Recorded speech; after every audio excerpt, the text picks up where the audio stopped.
Hey everyone, welcome back. Today we're going to look at the new mini game that's in AFL 26, which is called Arc Master.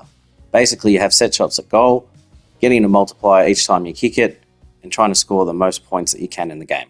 To play, go to Tutorials and Guides, Practice, and then Arc Master. Choose the team that you want to use, and then choose the player that you want to take the kicks. Whichever team you select will determine which ground you're going to do the kicks at, but more on that later.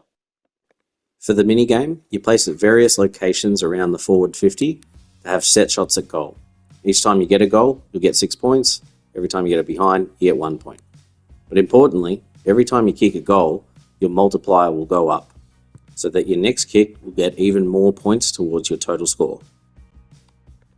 There can be wind involved, and you can choose from the variety of different kick types, as you could in normal set shots in the game.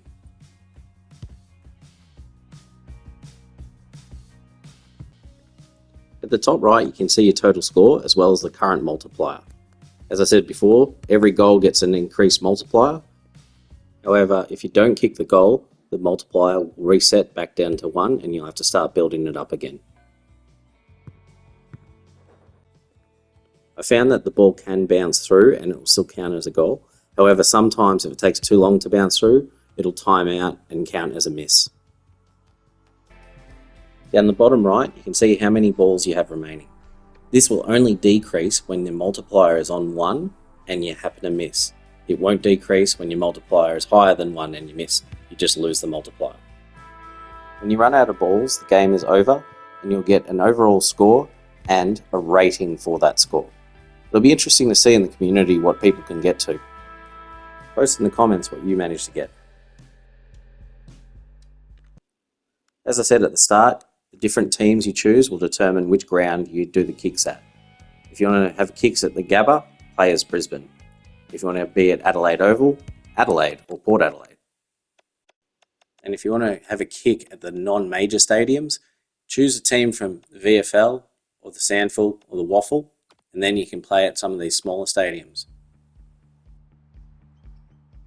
I found that these stadiums typically have a stronger wind, which make it more difficult. This is probably because they're more open and don't have grandstands blocking that wind.